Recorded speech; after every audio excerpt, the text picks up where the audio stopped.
વલસાડ જિલ્લામાં વહેલી સવારથી ધોધમાર વરસાદ વરસી રહ્યો છે ત્યારે વલસાડ તાલુકાના ગુરગામ અને પંચલાઈ ગામને જોડતો મુખ્ય માર્ગ પર વરસાદી પાણી ફરી વળ્યા છે। ગામના રસ્તાઓ પર કમરસમાં પાણી ભરાઈ જવાના કારણે વહેલી સવારે શાળાએ ગયેલા બાળકોને વાલીઓ ખભા ઉપર બેસાડી ઘરે લાવવા મજબૂર બન્યા છે। છેલ્લા 30 વર્ષથી વરસાદના સમયે રસ્તા ઉપર પાણી ભરાઈ જાય છે, સાથે રસ્તાના બાજુએ આવેલ ઘરોના અંદર પણ પાણી ભરાઈ જવાના કારણે ઘરવખરીનો સામાન ખરાબ થઈ જાય છે। વારંવાર તંત્રને રજૂઆત છતાં કોઈ નિકારણ ન આવતા ગ્રામજનો મુશ્કેલીઓ હાલમાં વેઠી રહ્યા છે।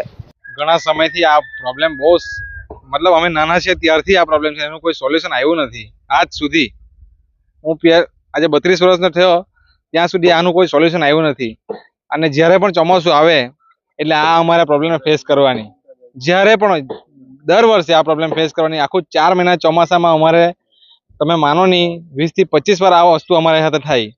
અને સરકારશ્રીને આ જ વિનંતી છે કે આનું કોઈ સોલ્યુશન લાવે અને આનો કોઈ પ્રોપર સોલ્યુશન લાવે અને અમને આનું નિરાકરણ મળે, કેમ કે અમારા છોકરાઓ સ્કૂલ જાય, લોકો નોકરીએ જાય, બધાને તકલીફ છે આ વસ્તુની।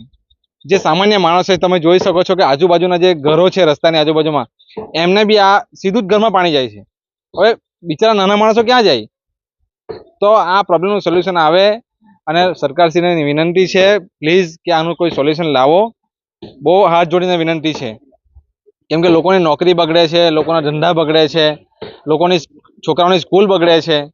તો આ બધું દર વર્ષે 4 મહિના અમારે આ ફેસ કરવાનું, તો આ નહીં થઈ શકે। હવે વસ્તુ આનું કોઈ સોલ્યુશન લાવે એવી સરકારશ્રીને વિનંતી છે અમારી।